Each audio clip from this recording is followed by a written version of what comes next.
Here we go. It's Kevin and it's Rick at the Outlaw Brewing Company. Rick is in his Wednesday best. Is this the best you could do for Wednesday? It is the best I could do for Wednesday. It was for Valentine's Day, and I really enjoy wearing it, so I've been wearing it for 3 days straight.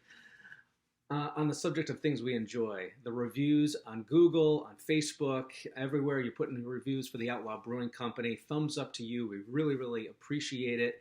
A lot of people saying a lot of wonderful things, you know, in the middle of winter and coming out to the Outlaw and just having a great time and enjoying everything that the Outlaw Brewing Company has to offer. Yeah, we love it when we hear feedback from people.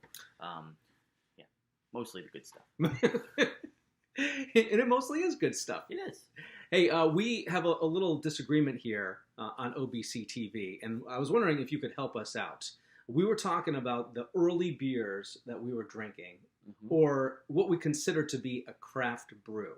Now, tell me, Rick, what do you consider to be one of the first craft beers?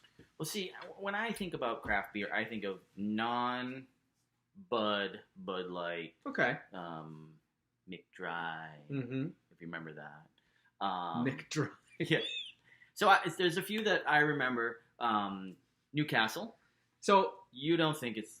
I don't think Newcastle is a craft beer. I mean, I don't know. Back then, reverse back. We got to go back. What was there for... 25 years ago.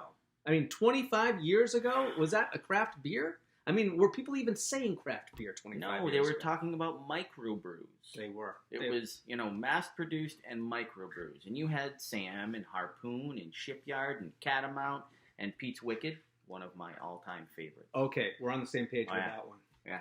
Pete's Wicked Summer Ale, something extra, extra special. Yeah. All right, for me, craft beers. First one, Long Trail.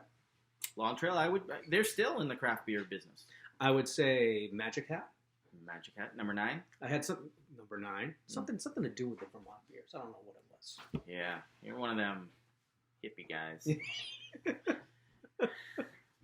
Not the Newcastle guy. Although I did enjoy Newcastle. Sam Smith, still something you can get. You know what I liked about Newcastle was the clear. It was in a clear bottle. Yeah, you know what happens with clear bottles? Oh no, what happens? It skunks. It gets skunky. Better drink it soon. Right. But, boy, I can remember in the 90s, that's when I really started to enjoy beer. And it was brewing beer in the 90s and going to Brewfests and going to,